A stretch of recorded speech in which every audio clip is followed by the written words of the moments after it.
नमस्कार, आप सभी का बहुत बहुत स्वागत है। आप देख रहे हैं war update with Amit Kumar Palit. कई हजार किलोमीटर दूर युद्ध हो रहा है, गतिरोध बना हुआ है, जंग के माहौल ने चिंताओं के बादल घने कर दिए हैं, लेकिन इसका असर हमारे घर यानी कि भारत पर भी लगातार देखने को मिल रहा है। कोशिशें बहुत हुई कि इस युद्ध के जो असर है उसको कम किया जाए, कम रखा जाए, दूर रखा जाए, लेकिन उसकी आंच तो आखिरकार आपके जेब तक आई गई। मैं बात कर रहा हूं तेल की। जी हां, तेल के दाम लगातार बढ़ते हुए जा रहे हैं। हालांकि काफ़ी कोशिश करी, काफ़ी वक्त तक उस पर लगाम लगाए रखा। किसने लगाए रखा? प्रधानमंत्री मोदी ने लगाए रखा, लेकिन आखिरकार तेल के दाम बढ़ना शुरू हो चुके हैं और लगभग कुछ दिन बाद तेल के दाम बढ़ते जा रहे हैं। लेकिन लगाम अभी भी लगा हुआ है। अगर इसे छोड़ दिया जाए तो आप सोच नहीं सकते कि दाम कितने बढ़ जाएंगे, क्योंकि दूसरे मुल्कों में तो ऐसा ही देखने को मिल रहा है। अब तेल एक ऐसी कमोडिटी है, आप कह सकते हैं कि एक ऐसी चीज़ है जिसके ऊपर नियंत्रण रख पाना बहुत मुश्किल है। क्यों? क्योंकि लगभग 85% लगभग 85% से लेके 90% तेल हम बाहर से आयात करते हैं। तो ऐसे में आपके कंट्रोल में तो है ही नहीं। जो आपके बस में नहीं है उस पर आप कैसे नियंत्रण रख सकते हैं? हालांकि प्रधानमंत्री मोदी और सरकार की ओर से पेट्रोल डीजल की कीमतों को पूरी तरह से अनियंत्रित नहीं छोड़ा गया है। हालांकि तेल की कंपनियां जो हैं, तो तेल कंपनियां वो डिसाइड करती हैं कि तेल के दाम कितने होंगे, कब बढ़ाना है। लेकिन सरकार के पास एक्साइज ड्यूटी एक ऐसी, आप कह सकते हैं, टूल है जिसके जरिए सरकार इस पर नियंत्रण रखने की कोशिश करती है, कम ज्यादा करने की व्यवस्था रखती है। अब सरकार क्या कर रही है? प्रधानमंत्री मोदी ने क्या किया? देखिए, प्रधानमंत्री मोदी ने 2022 में ही इसको भांप लिया था, जैसे कि पिछले वीडियो में मैंने आपको बताया था। और 2022 में इसलिए भांप लिया था क्योंकि यूक्रेन वॉर हो या फिर उससे पहले कोविड हो, उस दौरान तेल के दाम बहुत बढ़े थे। उस दौरान ही प्रधानमंत्री मोदी ने देख लिया था कि किस तरह से जो सप्लाई चेन है वो बाधित होता है, तेल के दाम बढ़ जाते हैं। और मिडिल ईस्ट से आपने अपने जो निर्भरता है उसको दुनिया के दूसरे देशों में बांट दिया। यानी कि अगर आप करीब 27 देशों से तेल लेते थे तो आपने 40 देशों से तेल लेना शुरू कर दिया। और चाहे अमेरिका हो, लैटिन अमेरिका, अफ्रीका हो, रूस हो, उससे तेल खरीदना शुरू कर दिया। तो रूस से हम सस्ते तेल आयात करने लगे, खरीदने लगे। और इस तरह से 35% तेल इस वक्त लगभग जो हम टोटल तेल खरीदते हैं उसमें से 35% हम रूस से खरीदते हैं, जो हमें सस्ते दामों में मिलता है। और इसका फायदा आज भी हमने उठाया है। यानी कि युद्ध के शुरू होने के बहुत दिनों बाद हमारे ऊपर बोझ आया है तेल के दाम की वृद्धि के जरिए। एक और महत्वपूर्ण चीज है, वो है कि मोदी सरकार ने रूस से डिस्काउंटेड जो तेल खरीदते रहे हैं। और अंतर्राष्ट्रीय संकट के बावजूद भारत में आपने देखा हो कि अचानक तेल के दाम नहीं बढ़े थे। 28 फरवरी को हमला हुआ था। फरवरी, मार्च, अप्रैल, मई में आके तेल के दाम फिर से बढ़ना शुरू हुए, क्योंकि जो कंपनीज हैं, जो तेल कंपनियां हैं, उनको काफ़ी नुकसान हो रहा था। करीब बताया जा रहा है कि 1000 करोड़ रोज़ाना इनको लॉसेस होते थे, नुकसान झेलना पड़ता था। और ऐसे में आखिरकार जब देखा गया कि अब बहुत मुश्किल हो जा रहा है सर्वाइव करना, तो तेल के दाम बढ़ाए गए। लेकिन ये वो महत्वपूर्ण पॉइंट है जिसके जरिए कोशिश की गई सरकार की ओर से कि किस तरह से आखिरकार तेल के दामों पर अब लगाम लगा हैं। आइए अब देखते हैं कि आखिरकार दुनिया में इस वक्त तेल के दाम कितने हैं। जब भी आप कंपैरिजन करेंगे तभी आप समझेंगे ना कि तुलनात्मक ढंग से कि भारत में दाम कितने बढ़ रहे हैं, दुनिया में दाम कितने बढ़े, कब बढ़े। हालांकि दुनिया में जो तेल के दाम थे बहुत पहले ही बढ़ना शुरू हो गए थे। भारत में आपने देखा है कि अभी जाकर मई के महीने में 100 से लेकर 110 रुपए प्रति लीटर के हिसाब से इस वक्त पेट्रोल की कीमतें बढ़ी हैं। और वहीं दुनिया में चीन ले लीजिए, चीन में 130 रुपए के करीब दाम है पेट्रोल के प्रति लीटर। अमेरिका में जहाँ की तेल का उत्पादन होता है, उनके पास भी तेल का भंडार है, वहाँ 75 से यानी कि 75 से 90 प्रति लीटर है। रुपए में मैंने दिया है क्योंकि ये डॉलर्स में अलग अलग देशों में अलग अलग करेंसी के हिसाब से होते हैं, मैंने इसको रुपए में कन्वर्ट कर दिया है। यूनाइटेड किंगडम में 150 रुपये प्रति लीटर के हिसाब से बिक रहे हैं। फ्रांस में 140, 136 जर्मनी, नॉर्वे में 164, 144 इटली, यूएई ये तो तेल का उत्पादन करता है, यहाँ पर भी 70 से 80 रुपये प्रति लीटर के हिसाब से यहाँ पर तेल की कीमत यानी कि पेट्रोल की कीमत है।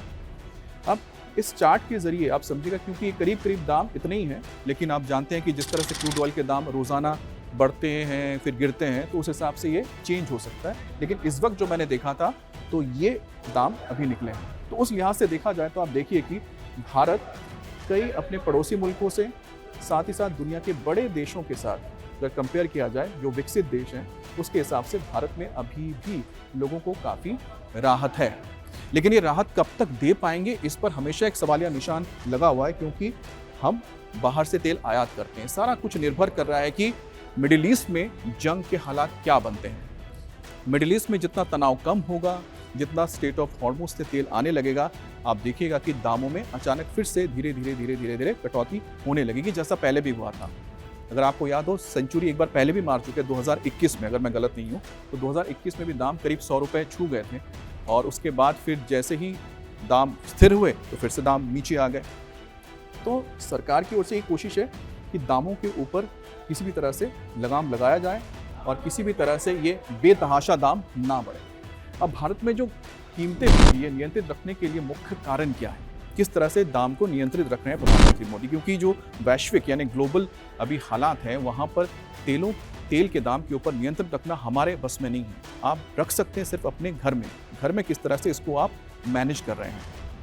तो पहली चीज़ है, आप रूस से हम तेल खरीद रहे हैं।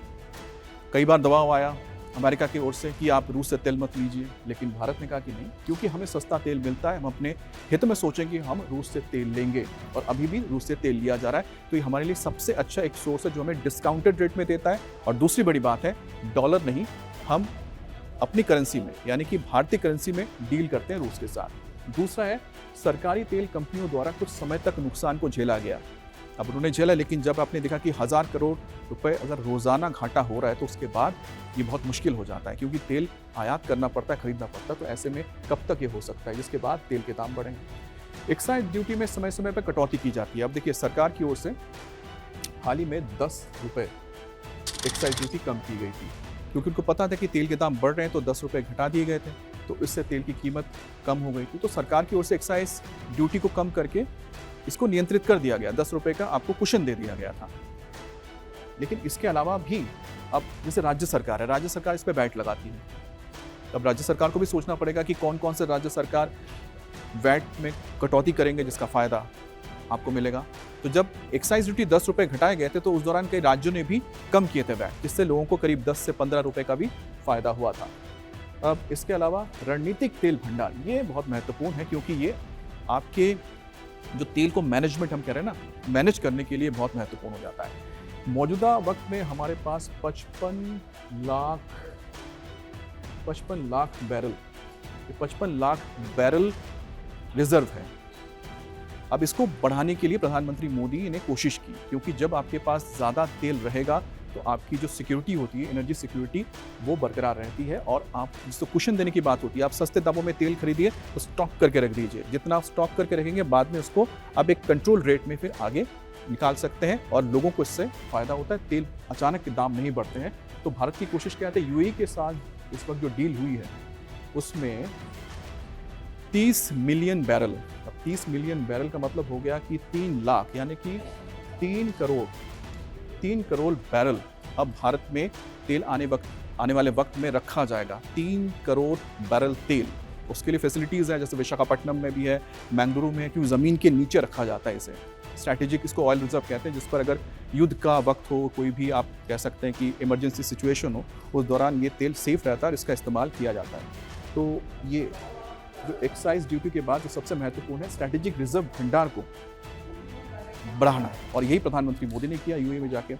अब अगला है डॉलर भुगतान और आयात प्रबंधन में सुधार करना। देखिए, डॉलर और तेल ये दोनों साथ में हैं, और इसको बैलेंस करना बहुत मुश्किल हो जाता है। जैसे जैसे डॉलर के दाम बढ़ेंगे, आपका जो करेंसी होगा, लोकल करेंसी, उसको आप कहने कमज़ोर होता जाएगा, क्योंकि आपको ज़्यादा डॉलर में पे करना पड़ता है। एक्सचेंज रेट पर इसका असर पड़ता है। अगर पहले आपको $1 के लिए 40 रुपये, 50 या 70 रुपये देने पड़ते थे, आज के वक्त में आपको हो सकता है 95 रुपये देने पड़ रहे हैं। तो ऐसे में आप समझ सकते हैं कि जो एक्सचेंज रेट है वो बढ़ जाता है। तो ये भी एक बहुत महत्वपूर्ण है। तो भारत कोशिश क्या करता है कि जैसे रशिया के साथ हम जब डील कर रहे हैं, तो हम डॉलर में ना करें, हम अपनी करेंसी में कर रहे हैं, जिससे हमें फ़ायदा होता है, डॉलर आप बचाते हैं। इन्फ्लेशन का उसके साथ एक संबंध है, मैं बताऊंगा। दूसरी बात है, जैसे यूएई के साथ भी हम जो लोकल करेंसी है उसमें डील करने की सोच रहे हैं, कर भी रहे हैं, ताकि हमें फ़ायदा हो, डॉलर में पेमेंट ना करना पड़े। इसके अलावा जो घरेलू राजनीतिक दबाव के कारण भी कीमतों में कभी बढ़ना कम होना होता है। जैसे कई बार विपक्ष बताता है ना कि इलेक्शन चल रहे हैं इसलिए दाम नहीं बढ़ाए गए हैं, जैसे इलेक्शन खत्म हो गया तो तेल के दाम बढ़ेंगे। देखिए, एक डेमोक्रेसी है, लोकतंत्र है, लोकतंत्र में चुनाव होते हैं यहाँ पर, और जब चुनाव होते हैं, राजनीति होती है, तो इस तरह के आरोप भी लगते हैं। लेकिन कुल मिलाकर देखा जाए, उपभोक्ता को ये सोचना है कि हमें बनिस्बत दुनिया के मुकाबले किस तरह की सुविधा मिल रही है और कितना हमें फ़ायदा हो रहा है, ये बहुत महत्वपूर्ण है। आलोचना तो होती है, जाहिर सी बात है, लोकतंत्र है, लोकतंत्र में आलोचना बनता भी है कि सरकार के कामकाज को देखा जाए। तो पहली चीज़ क्या है? पहली चीज़ यहाँ पर जो आलोचना की जाती है, तो उसमें कहा जाता है कि पेट्रोल पर टैक्स अभी भी काफ़ी ज़्यादा माना जाता है, जो टैक्स लगता है। अब एक्साइज ड्यूटी इसमें भी शामिल है, वैट भी इसमें शामिल है। इसके अलावा कई सारे रिपोर्ट्स में कहा जाता है कि पेट्रोल की कीमत का जो लगभग 50% जो कीमत होती है वो टैक्स होता है, अलग अलग तरह के जो टैक्सेस होते हैं। अंतर्राष्ट्रीय बाजार में जब सस्ता तेल मिलता है, कच्चा तेल, तो उसके बावजूद देश में कस्टमर्स को इसका फ़ायदा नहीं मिलता, ये कई बार बोला गया। अब देखिए, इसमें आपको समझना पड़ेगा, जब भारत ने रूस से सस्ते में तेल खरीदना शुरू किया तो उसने क्या किया है कि दाम को एक जगह पे मेंटेन रखा, बिल्कुल नीचे लेकर नहीं गया। मेंटेन इसलिए रखा कि वो जो आपको कम कुशन दिया गया था, कम आपको रियायत दी गई थी, वो आज संकट के दौर में आपके लिए फ़ायदा हुआ। और कुछ युद्ध के शुरू होने के करीब करीब अप्रैल मार्च 2 महीने बाद आप महंगा तेल खरीद रहे हैं, तेल के दाम बढ़े हैं। तो ये 2 महीने का जो कुशन मिला है वो इसी वजह से मिला कि उस दौरान मेंटेन कर लिया गया। और दूसरा मैंने बताया कि जो ऑयल रिजर्व को बढ़ाना पड़ता है, उसको जब रिजर्व को बढ़ाएंगे तो जो सस्ता तेल आपने खरीद रखा है उसको जब आप रिफाइनरी लेकर जाएंगे तो आपको कम पैसे में आप उसको आगे बेच सकते हैं। तो ये दोनों चीज़ें क्यों ज़रूरी है ये बताया गया। लेकिन आलोचना तो होती है। एक और आलोचना क्या होती है कि भाई वैट और जो राज्य सरकार का है और एक्साइज ड्यूटी जो केंद्र सरकार करती है। अब केंद्र सरकार ने तो 10, मैंने बताया आपको, 10 रुपये कम किए थे, जिसका फ़ायदा सभी ने उठाया है।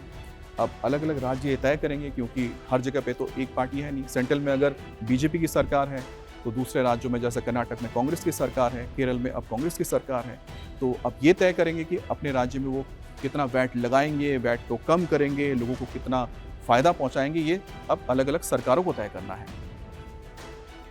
एक और बहुत महत्वपूर्ण चीज़ है कि जब मार्केट में आप सोचिए कि अगर 10% ऑयल प्राइसेस बढ़ते हैं मार्केट में, तो उसका सीधा असर पड़ता है आपके इन्फ्लेशन यानी कि मुद्रास्फीति पर, इन्फ्लेशन में। और कितना पड़ता है?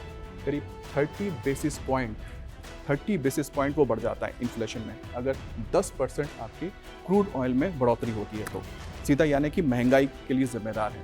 तो तेल और रुपया ये कैसे जुड़े हुए हैं? डॉलर के ज़रिए। अब कहते हैं ना कि डॉलर जो है वो महंगा हो गया और रुपया कमज़ोर हो गया, वो सब तेल की वजह से है। महंगाई बढ़ गई, घट गई, ये तेल की वजह। क्योंकि तेल 10% अगर तेल के दाम में वृद्धि हुई तो 0.30% बेसिस पॉइंट आपकी मुद्रास्फीति यानी इन्फ्लेशन में इजाफा होता है। अब इसको कंट्रोल कर पाना आपके लगभग बस में नहीं होता, क्योंकि 85% से 90% हम तेल बाहर से आयात करते हैं। लेकिन उसके बावजूद आपने देखा है कि दुनिया के मुकाबले भारत ने काफ़ी हद तक, प्रधानमंत्री मोदी ने अपने नीतियों के ज़रिए, अब तो कटौती के लिए भी बोला गया है कि आप तेल का कम इस्तेमाल करें, कटौती के ज़रिए भी, और डिप्लोमेसी के ज़रिए। डिप्लोमेसी कैसे? कि उन देशों के साथ आपके बेहतर रिश्ते बनाना जो तेल की सप्लाई कर सकते हैं, उनसे आप डॉलर नहीं लोकल करेंसी में आप आयात कर सकते हैं तेल, ताकि तेल के दाम तेज़ी से ना बढ़े, इन्फ्लेशन ज़्यादा ना बढ़े और रुपया और डॉलर का भी बैलेंस बना रहा है, क्योंकि सब कुछ तेल से कनेक्टेड है। और इसीलिए मैं आपको बता रहा था कि प्रधानमंत्री मोदी ने तेल पर जो लगाम लगाया है, उसी की वजह से आप ये चार्ट में ये डिफरेंस देख पा रहे हैं।